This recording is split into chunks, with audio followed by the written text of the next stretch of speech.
అందరికీ hi, welcome to my YouTube channel ఏవి cooking వాళ్ళు. ఈరోజు నేను వరలక్ష్మీదేవి ప్రసాదాలను సింపుల్గా చేసి చూపించబోతున్నాను.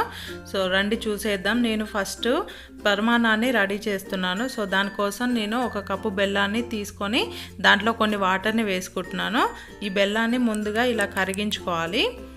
ఇలా కరిగించుకొని వేయడం వల్ల మనం పరమాన్నంలో పాలు వేసినప్పుడు విరగకుండా ఉంటుంది. సో దానికోసం ఇలా కరిగించి సైడ్కు పెట్టేసుకుంటాను పూర్తిగా చల్లారేంత వరకు.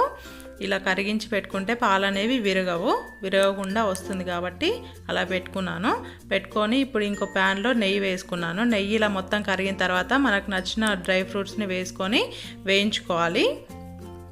నేనైతే బాదం ఇంకా కాజులను వేసి వేయించుకుంటున్నాను. ఇప్పుడు ఈ కలర్ చేంజ్ అయింది, దాన్ని తీసేసి ఇప్పుడు ఇలా కుక్కర్ గిన్నె తీసుకొని దాంట్లో ముందుగా నానబెట్టిన బియ్యాన్ని అలాగే కొంచెం పెసరపప్పుని వేసుకుంటున్నాను. ఇలా వేసుకొని ఇవి మునిగేలాగా వాటర్ వేసుకుంటున్నాను. ఇలా వేసుకొని దీంట్లో కొంచెం నెయ్యి వేసుకుంటున్నాను టేస్ట్ కోసం. ఇలా వేసుకొని చూడండి, చాలా టేస్టీగా వస్తుంది. ఇప్పుడు కుక్కర్ మూత పెట్టి దీన్ని ఒక 3 విజిల్స్ వచ్చేంత వరకు పెట్టుకుంటున్నాను. సో ఇప్పుడు 3 విజిల్స్ అనేవి వచ్చినాయి. తర్వాత కుక్కర్ మూత తీసి చూపిస్తున్నాను చూడండి, చాలా పర్ఫెక్ట్గా ఉడికిపోయింది రైస్ అంతా. ఇప్పుడు దీన్ని మెదపాల్సిన అవసరం కూడా లేదు, ఉడికిపోయింది. ఇప్పుడు ఇలా ఉడికిన దాంట్లో నేను ఒక 2 కప్పుల పాలను వేసుకుంటున్నాను. ఇలా వేసుకొని మనకు కలిపేటప్పుడు మీకు ఏదైనా గట్టిగా అనిపిస్తే ఇంకో 1/2 కప్పు పాలని ఎక్కువగా వేసుకోవచ్చు. నాకైతే 2 కప్పులు సరిపోయింది. ఇలా వేసుకొని కలిపేసుకొని కొద్దిసేపు ఉడికించుకోవాలి. మనం ఈ పాలన్నీ రైస్కు పట్టేంత వరకు ఉడికియాలి. ఇలా ఉడికితేనే టేస్ట్ బాగా వస్తుంది పరమాన్నం అనేది. సో ఇలా ఉడికిపోయిన తర్వాత మనం ముందుగా కాచిపెట్టిన బెల్లాన్ని దీంట్లో వేసుకోవాలి. ఈ బెల్లం బాగా చల్లారిన తర్వాతనే వేసుకోవాలి, అప్పుడే పాలు విరగవు. ఇప్పుడు దీంట్లో నేను టేస్ట్ కోసం ఇలాచీ పౌడర్ వేసుకున్నాను, అలాగే ఒక చిటికెడు ఉప్పు కూడా వేసుకున్నాను. స్వీట్ కదా, ఉప్పు వేస్తే టేస్ట్ అనేది రెట్టింపు అవుతుంది. సో ఇప్పుడు దీంట్లో నేను ముందుగా వేయించి పెట్టుకున్న డ్రై ఫ్రూట్స్ని వేసుకొని ఒక 5 మినిట్స్ ఇలా ఉడికించుకుంటే సరిపోతుంది. మనకి ప్రసాదం రెడీ అయిపోయినట్టే. ఎక్కువ శ్రమ ఉండదు, ఈజీగా చేసేసుకోవచ్చు. చూసారు కదా ఎంత ఈజీగా చేశానో. ఇలాగే మీరు కూడా ఒకసారి ట్రై చేయండి. ఇప్పుడు నెక్స్ట్ ప్రసాదానికి వెళ్ళిపోదాం. ఇప్పుడు నెక్స్ట్ ప్రసాదం వచ్చేసి దద్దోజనం చేస్తున్నాను. దీనికోసం ఉడికించిన అన్నాన్ని తీసుకుంటున్నాను ఒక బౌల్లోకి. బాగా వేడిగా ఉంది. సో ఇప్పుడు దీన్ని కొంచెం మెదుపుకుంటాను ఇలా గ్లాస్తో మెదుపుకొని చేసుకోవాలి. కొంచెం దద్దోజనం కదా, మెత్తగా ఉంటే బాగుంటుంది. సో దానికోసం నేను మెదుపుకున్నాను. ఇలా మెదుపుకొని దీంట్లో నేను ముందుగా పాలను వేసుకుంటున్నాను. వేడిగా ఉన్న అన్నం కాబట్టి ఈ పాలని అబ్జర్వ్ చేస్తుంది. సో అందుకని నేను కొంచెం ఎక్కువ వేసుకున్నాను. ఇప్పుడు దీంట్లో 1/2 కప్పు పెరుగు కూడా వేసుకున్నాను. సో మా సైడ్ అయితే ఇలా సింపుల్గానే చేస్తాం. ఒకసారి మీరు కూడా ఇలా సింపుల్గా ట్రై చేయండి. టేస్ట్తో పాటు సింపుల్గా ఎక్కువ హడావిడి లేకుండా ఉంటుంది. సో ఇలా వేసుకొని మొత్తం కలిపేసుకోవాలి. ఇలా కలిపేసుకొని దీంట్లో నేను టేస్ట్కి సరిపడా ఇప్పుడు ఉప్పు వేసుకుంటున్నాను. కొంచెం మీ టేస్ట్కి తగ్గట్టుగా వేసుకోండి. సో ఇలా వేసుకొని కలిపేసుకొని దీని సైడ్ పెట్టేసుకుంటున్నాను. ఇప్పుడు దాంట్లోకి పోపును ప్రిపేర్ చేసుకుందాం. ప్యాన్ పెట్టి దాంట్లో కొంచెం ఆయిల్ వేసుకుంటున్నాను. ఇవి వేడవగానే దీంట్లో ఒక 2 ఎండుమిర్చీలను వేసుకుంటున్నాను. ఇవి వేగగానే దీంట్లో కొన్ని ఆవాలు, కొంచెం జీలకర్ర వేసుకుంటున్నాను. ఇప్పుడు దీంట్లో కొన్ని మిరియాలు వేసుకుంటున్నాను. ఇవి వేగిన తర్వాత దీంట్లో కొన్ని పచ్చిమిర్చి ముక్కలు వేసుకుంటున్నాను. ఇవి బాగా వేయించుకోవాలి. వేగిన తర్వాత దీంట్లో కొంచెం కరివేపాకు వేసుకొని వేయించుకోవాలి. ఇంకేం అవసరం లేదు, చాలా సింపుల్గా చేసుకోవచ్చు. ఇంతే. దద్దోజనంలోకి మనం పసుపును వాడకూడదు కాబట్టి ఇలాగే వేసుకొని దీంట్లో వేసేసుకుంటున్నాను, రైస్లో కలిపేసుకుంటున్నాను. ఇంతే. ఇంకా దద్దోజనం ప్రసాదం అనేది రెడీ అయిపోయింది. సింపుల్గా, చాలా ఈజీగా, ఎక్కువ ఇంగ్రీడియంట్స్ లేకుండా, ఎక్కువ హడావిడి లేకుండా. ఒకసారి మీరు కూడా ఇలా ట్రై చేయండి. సో ఇప్పుడు మనం నెక్స్ట్ ప్రసాదానికి వెళ్ళిపోదాం. నెక్స్ట్ ప్రసాదం వచ్చేసి శనగలు. నేనైతే ఈ శనగలని ముందు రోజు నైటే నానబెట్టి పెట్టాను, ఉడికించుకోవడానికి ఈజీగా ఉంటుందని చెప్పేసి. సో లేదు అంటే మీరు ఎమ్మటే కూడా వేసుకోవచ్చు. ఒక 2 విజిల్స్ ఎక్కువ పెడితే ఉడికిపోతుంది. ఇప్పుడు ఈ వాటర్ అన్నీ తీసేసి నేను కుక్కర్లోకి తీసుకుంటున్నాను ఈ శనగలని. ఇప్పుడు ఈ శనగలు మునిగిపోయే అన్ని వాటరే వేయాలి. ఎక్కువ పోస్తే మనకి కుక్కర్లో నుంచి బయటకు వచ్చేస్తుంది. ఇలా వేసుకొని దీంట్లో కొంచెం టేస్ట్కి సరిపడా ఉప్పు వేసుకుంటున్నాను. చప్పగా ఉంటుంది కదా ఉప్పు లేకపోతే, సో దానికోసం కొంచెం ఉప్పు వేసుకొని మూత పెట్టి ఒక 2 విజిల్స్ అయితే పెడుతున్నాను. ఎక్కువ అవసరం లేదు, మనకు శనగలు అనేవి ముందుగానే నానిపోయినాయి కాబట్టి 2 విజిల్లే పెట్టుకున్నాను. సో చూడండి 2 విజిల్ల తర్వాత బాగా మెత్తగా ఉడికిపోయింది శనగలు అయితే. చూపిస్తాను చూడండి, చాలా మెత్తగా ఉడికింది. చూసారు కదా, ఇంకింతే. ఇప్పుడు ఈ వాటర్ అన్నీ మనం తీసేసుకుందాం. దీంట్లో నుంచి వాటర్ అన్నీ వడగట్టేసుకొని పోపు చేసుకుందాం. దానికోసం ప్యాన్ పెట్టి నేనైతే ఆయిల్ వేసుకుంటున్నాను. ఈ ఆయిల్ వేడవగానే దీంట్లో కొన్ని ఆవాలు వేసుకుంటున్నాను, కొంచెం జీలకర్ర కూడా వేసుకుంటున్నాను. ఇవి కొంచెం వేగగానే దీంట్లో ఎండుమిర్చి వేసుకుంటున్నాను.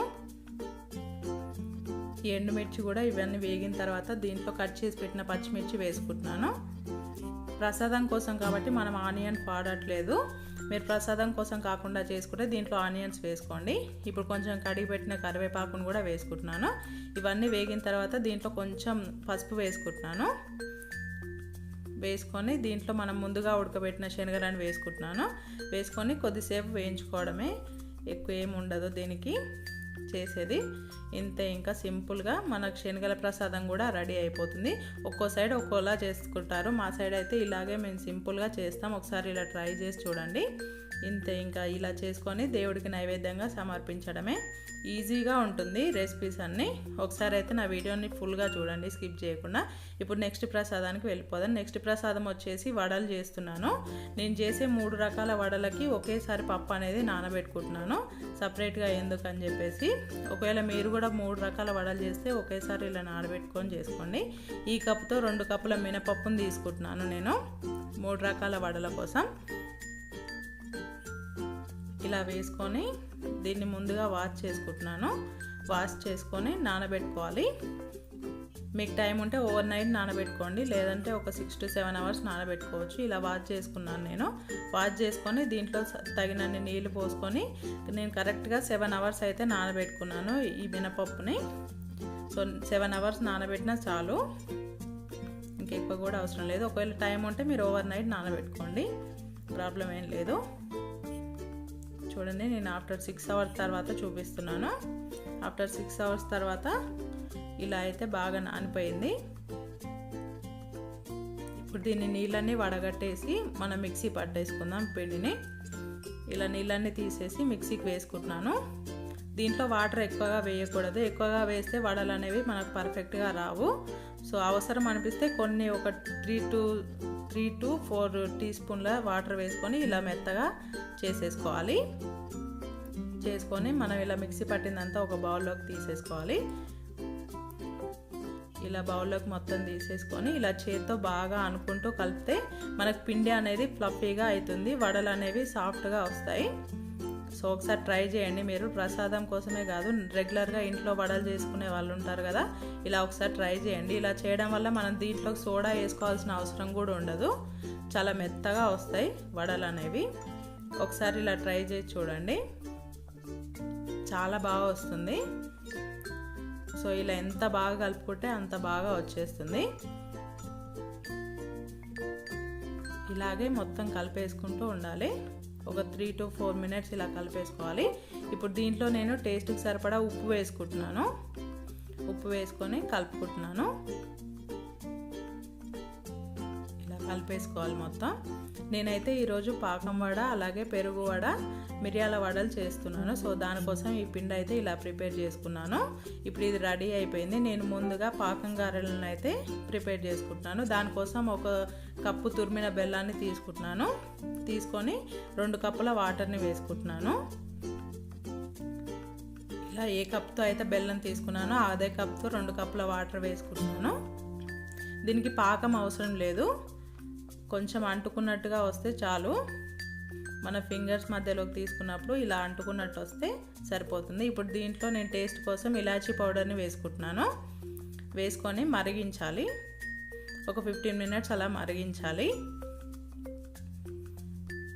పాకం చేయడం రాని వాళ్ళు కూడా ఈజీగా చేసుకోవచ్చు. సో అంతే, ఇంకా వేళ్ళు కొంచెం అంటుకున్నట్టుగా వస్తే ఇది రెడీ అయిపోయింది. ఇప్పుడు దీన్ని తీసి చల్లారబెట్టుకుందాం. కొంచెం ఇలా వేడిగా ఉన్నప్పుడు వడలను వేయరాదు, వేస్తే బాగుండదు. ఇప్పుడు మనం వడలను వేసుకుందాం. ఇలా వడలను వేసుకోవడానికి కొంచెం ఇలా చేతికి నీళ్ళని అద్దుకొని ఇలా చేసేసుకోవాలి. కొంతమంది పేపర్ల మీద చేస్తారు, లేదంటే కవర్స్ మీద చేసుకుంటారు. నేనైతే రెగ్యులర్గా వడలని ఇలా చేతి మీదే చేసుకుంటాను. ఇలా చేసేసుకొని మధ్యలో హోల్ పెట్టేసుకొని కాగిన నూనెలో ఇలా వేసుకుంటున్నాను. ఒక్కొరు ఒక విధంగా చేసుకుంటారు. నేనైతే ఇలా చేతి మీదే చేసేస్తాను. ఇలా మనకి ఎన్ని కావాలో అన్ని వడలను ఇలా వేసేసుకుంటున్నాను. పాకం వడకి అలాగే పెరుగు వడకి ప్లెయిన్ వడలు కావాలి కాబట్టి నేను రెండింటికి ఒకేసారి వేసుకున్నాను వడలు. నాకు కావాల్సిన అన్ని వడలను ఇలా వేసేసుకున్నాను. పెరుగు వడలోకి అలాగే పాకం వడలోకి ఇలా ఒకేసారి వేసి కాల్చుకుంటున్నాను. ఇప్పుడు ఇలా తీసేసుకొని బాగా కాగిపోయిన వాటిని ఇలా తీసేసుకొని చల్లారిన పాకంలో వేసుకుంటున్నాను. ఇలా మీకు ఎన్ని గారెలు కావాలనిపిస్తే అన్ని గారెలు చేసుకొని ఇలా పాకంలో వేసేసుకోండి. అంతే, ఒక 15 to 20 minutes ఇలా నానబెడితే ఈ సిరప్ అంతా గారెలకు బట్టి టేస్టీగా తయారవుతుంది. ఈ పాకం వడ కూడా ఇప్పుడు మనకు రెడీ అయిపోయినట్టే. ఎంత సింపుల్గా ఉందో చూసారు కదా, ఒకసారి మీరు కూడా ట్రై చేయండి. ఇప్పుడు నెక్స్ట్ ప్రసాదం వచ్చేసి పెరుగు వడ. దానికోసం నేను ఇలా పెరుగుని ముందే విస్కర్తో ఇలా విస్క్ చేసి పెట్టుకున్నాను. ఇప్పుడు దీంట్లో మనం ముందుగా రెడీ చేసి పెట్టుకున్న వడలని ఇలా నాంచుకుంటున్నాను వేసి. ఇలా మీకు ఎన్ని వడలు కావాలో అన్ని వడలు ఇలా వేసుకొని పెట్టుకోండి. ఇలా మొత్తం వేసి పెట్టుకుంటున్నాను. ఇప్పుడు దీంట్లోకి మనం పోపును రెడీ చేసి పెట్టుకుందాం. మేమైతే చాలా సింపుల్గా చేస్తాం పోపు. పాన్ వేడైన తర్వాత దాంట్లో కొంచెం ఆయిల్ వేసి 2 ఎండుమిర్చి అలాగే కొంచెం శనగపప్పు వేసుకున్నాను. ఇవి బాగా వేగాలి. వేగిన తర్వాత దీంట్లో కొన్ని ఆవాలు అయితే వేసుకుంటున్నాను. మేము జీలకర్ర వేయం దీంట్లో. ఒకసారి ఇలా ట్రై చేసి చూడండి. దీంట్లో ఇప్పుడు టేస్ట్ కోసం నేను కొంచెం ఇంగువని వేసుకున్నాను. వేసుకొని స్టవ్ ఆఫ్ చేసి ఈ గారెలలో మనం ఈ పోపుని వేసేసుకోవడమే. ఇంతే సింపుల్గా చేసుకుంటాం మేమైతే పెరుగు వడలని. ఒకసారి ఇలా ట్రై చేయండి. ఎక్కువ హడావిడి లేకుండా తక్కువ టైంలో రెడీ అయిపోతుంది. మనకు పెరుగు వడ అనేది కూడా రెడీ అయిపోయింది. ఇప్పుడు చాలా సింపుల్గా ఉంటుంది. ఇప్పుడు నెక్స్ట్ వడలోకి వెళ్ళిపోదాం. నెక్స్ట్ వడ వచ్చేసి మిరియాల వడ. దానికోసం మిగిలిన పిండిలో కొంచెం జీలకర్ర అలాగే కొన్ని మిరియాలను వేసుకుంటున్నాను. ఇలా వేసుకొని కొన్ని కట్ చేసిన పచ్చిమిర్చి ముక్కలను వేసుకుంటున్నాను. దేవుడి కోసం కాబట్టి మనం దీంట్లో ఆనియన్స్ని వేసుకోకూడదు. సో నార్మల్గా చేసుకుంటే దీంట్లో ఆనియన్స్ వేసుకొని చేసుకోండి. ఇలా మొత్తం కలిపేసుకోవాలి.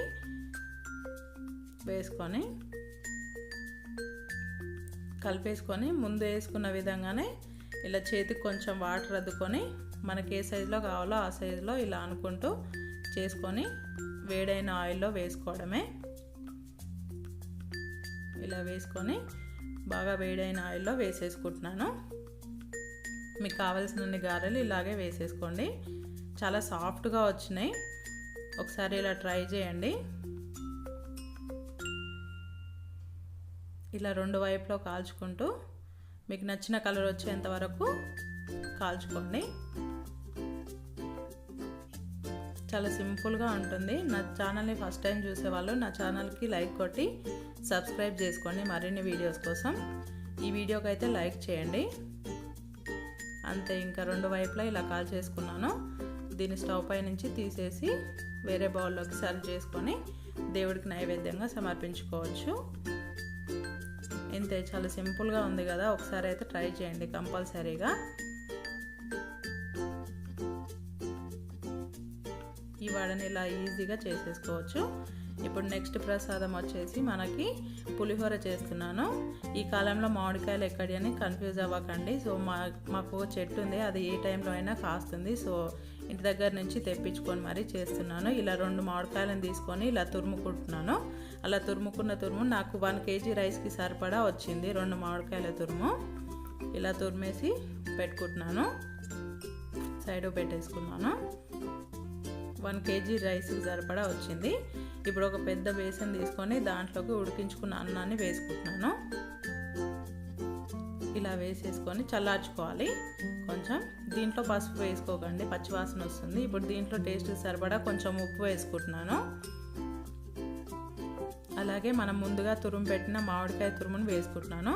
చాలామంది పోపులో వేసుకుంటారు. సో అలా చేయడం వల్ల మామిడికాయ ఫ్లేవర్ అంతా పోతుంది. అలా చేసుకోకుండా ముందుగానే ఇలా రైస్కి కలిపి పెట్టుకోండి, చాలా మంచి ఫ్లేవర్ వస్తుంది తింటుంటే. సో ఇలా మొత్తం కలిపి పెట్టుకున్నాను. కలిపి పెట్టుకొని ఇప్పుడు పోపు చేసుకుందాం. ప్యాన్లో ఆయిల్ వేసి వేడవగానే దీంట్లో ఎండుమిర్చిని వేసుకుంటున్నాను. అలాగే దాంతోపాటు కొన్ని ఆవాలు, కొంచెం జీలకర్ర కూడా వేసుకుంటున్నాను.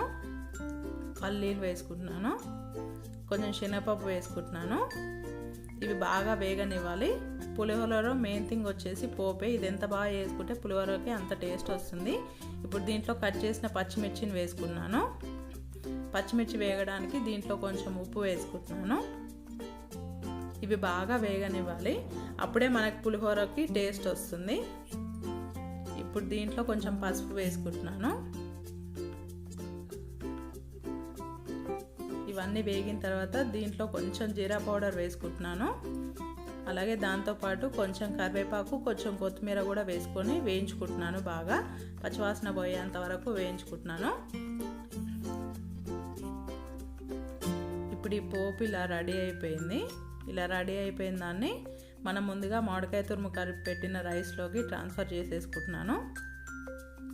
ట్రాన్స్ఫర్ చేసేసుకొని కలిపేసుకోవడమే. ఇలా కలిపేసుకోవడమే. చూసారు కదా, చాలా సింపుల్గా ఉంది. ఒకసారి అయితే ట్రై చేయండి నా వీడియోని చూస్తూ. ఇప్పుడు మనకి పులిహోర ప్రసాదం కూడా రెడీ అయిపోయింది చాలా సింపుల్గా. ఇప్పుడు నెక్స్ట్ ప్రసాదానికి వెళ్ళిపోదాం. నెక్స్ట్ ప్రసాదం వచ్చేసి నేను బొబ్బట్లు చేస్తున్నాను. దానికోసం కుక్కర్ గిన్నె తీసుకొని దాంట్లో 1 కప్పు శనగపప్పును వేసుకుంటున్నాను. వీటిని అయితే నేను నానబెట్టట్లేదు, నానబెట్టకుండానే 2 విజిల్స్ ఎక్కువ పెట్టి చేసేసుకుంటున్నాను. మీకు టైం ఉంటే నానబెట్టుకోవచ్చు. దీన్ని వాష్ చేసుకొని దాంట్లో తగినన్ని వాటర్ వేసుకొని దాంట్లో కొంచెం నెయ్యి వేసుకుంటున్నాను టేస్ట్ కోసం. అలాగే కొంచెం సాల్ట్ వేసుకుంటున్నాను. అలాగే కలర్ కోసం కొంచెం పసుపు వేసుకుంటున్నాను. ఇలా వేసుకొని కుక్కర్ మూత పెట్టి ఇది స్టవ్ పై పెట్టి విజిల్స్ వచ్చేంత వరకు ఉంచుకోవాలి. ఆ విజిల్స్ అయ్యేలోపు మనం ఇక్కడ పిండి కలిపి పెట్టుకోవడం కోసం నేను ఒక బౌల్ తీసుకొని దాంట్లో 1 కప్పు మైదా పిండిని వేసుకుంటున్నాను. దాంట్లో కలర్ కోసం నేను కొంచెం పసుపు వేసుకుంటున్నాను. బొబ్బట్లు మంచి కలర్లో వస్తాయి. సో దీంట్లో కూడా నేను కొంచెం ఉప్పు వేసుకున్నాను. ఉప్పు వేసుకొని కాచి చల్లార్చిన నెయ్యిని వేసుకుంటున్నాను 2 స్పూన్లు. మీరు నెయ్యి ప్లేస్లో నూనె అయినా వేసుకొని చేసుకోండి. ఇవి మొత్తం కలిసేలా కలుపుకోవాలి. ఇలా మొత్తం కలిపేసుకోవాలి. చాలా సింపుల్గా చేసుకోవచ్చు, ఎక్కువ హడావిడి లేకుండా. చూసారు కదా, ఇలా పట్టుకుంటే మనకి ప్రెస్ చేస్తే ముద్ద అవుతుంది. ఇలా వచ్చేంత వరకు కలుపుకొని ఇలా కొంచెం కొంచెం వాటర్ వేసుకుంటూ మనకు కావాల్సిన కన్సిస్టెన్సీలో కలిపేసుకోవాలి. అంతే, ఇలా సాఫ్ట్గా కలిపేసుకోవాలి. పిండి ఎంత సాఫ్ట్గా ఉంటే మనకు బొబ్బట్లు అంత సాఫ్ట్గా వచ్చేస్తాయి. దీనిపైన కొంచెం నెయ్యి వేసి నేను ఇలా రాసుకుంటున్నాను. దీనివల్ల పైనంగా గట్టిగా కాకుండా ఉంటుంది పిండి. దీన్ని 15 నిమిషాలు సైడ్కి పెట్టేసుకుందాం. ఇది సైడ్కి పెట్టేసుకొని పప్పును చూసేసుకుందాం. పప్పు అనేది బాగా పర్ఫెక్ట్గా ఉడికిపోయింది. చూపిస్తాను చూడండి ఎంత పర్ఫెక్ట్గా ఉడికిపోయిందో. చాలా మెత్తగా ఉడికిపోయింది, నానబెట్టకున్నా సరే. ఇప్పుడు దీన్ని వాటర్ అన్నీ ఇలా వడగట్టుకోవాలి. వడగట్టుకొని పూర్తిగా చల్లారేంత వరకు సైడ్కి పెట్టేసుకోవాలి. వెంటనే మిక్సీ వేసుకోరాదు, అలా వేసుకుంటే నీళ్ళు అయిపోతుంది. ఇలా పూర్తిగా చల్లారిపోయిన తర్వాత ఇలా మిక్సీ జార్లోకి తీసుకొని మనం మిక్సీ పట్టుకోవాలి. దీంట్లోనే టేస్ట్ కోసం నేను ఒక 4 ఇలాచీ వేసుకుంటున్నాను. ఇలాచీ వేసుకొని బాగా మెత్తగా ఇలా పట్టుకొని వేరే బౌల్లోకి తీసేసుకోవాలి. ఇలా తీసేసుకొని నేను మిగిలిన పప్పును కూడా ఇలాగే వేసుకున్నాను. ఇలాగే వేసుకొని చేసుకోండి. ఇప్పుడు నెక్స్ట్ ప్రాసెస్ కోసం నేను స్టవ్ పై ప్యాన్ పెట్టి దాంట్లో కొంచెం నెయ్యి వేసుకుంటున్నాను. నెయ్యి మొత్తం కరిగిన తర్వాత బెల్లం వేసుకుంటున్నాను. 1 కప్పు శనగపప్పుకి 1 కప్పు బెల్లం వేసుకుంటున్నాను. ఇలా వేసుకొని కరిగించుకోవాలి. ఇలా చేసుకోవడం వల్ల మనకి పూర్ణం అనేది నెల రోజులు నిల్వ ఉంటుంది. దీంట్లో కొంచెం సోంపు వేసుకుంటున్నాను. దీనికి పాకం అవసరం లేదు, బెల్లం మొత్తం కరిగితే సరిపోతుంది. ఇప్పుడు దీంట్లో నేను ముందుగా మిక్సీ వేసుకున్న పప్పు అనేది దీంట్లో కలిపేసుకుంటున్నాను. ఎక్కువసేపు ఉడికించాల్సిన అవసరం లేదు. ఇలా ఉండలేకుండా కలుపుకొని ప్యాన్కి సపరేట్ అయ్యేంత వరకు మనం వేయించుకుంటే సరిపోతుంది. ఇలా వేయించుకొని ప్యాన్కి సపరేట్ అయ్యేలా వేయించుకోవాలి. చూడండి ఇప్పుడు ప్యాన్కి సపరేట్ అవుతుంది. ఇది రెడీ అయిపోయింది. దీన్ని దించేసి నేను వేరే బౌల్లోకి తీసుకొని ఇలా ఒక కవర్ తీసుకొని దానికి నెయ్యి అనేది రాసుకొని ఇలా పిండి ముద్దని మీకు ఏ సైజులో కావాలో ఆ సైజులో ఇలా తీసుకొని ప్రెస్ చేసుకోవాలి. ఫస్ట్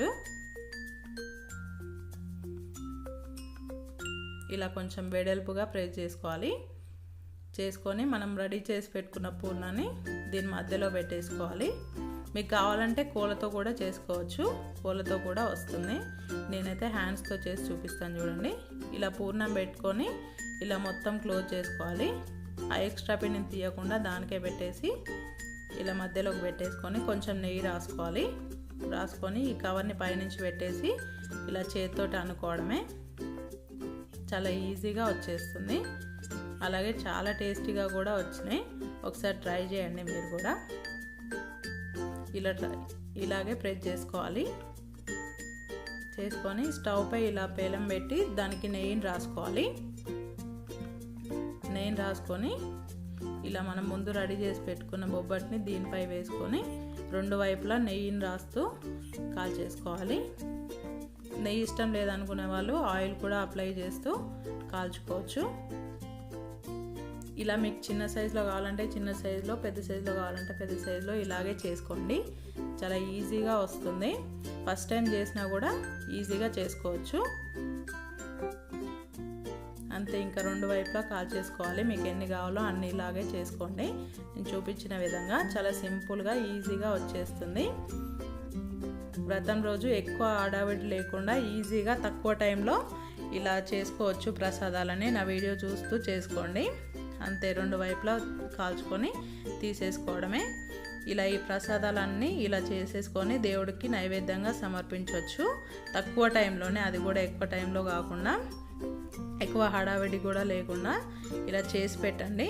సో నా వీడియో కనుక మీకు నచ్చినట్టయితే లైక్ చేయండి, షేర్ చేయండి, సబ్స్క్రైబ్ చేయండి మరిన్ని వీడియోస్ కోసం ఒకసారి కంపల్సరీగా. So thanks for watching. Thank you.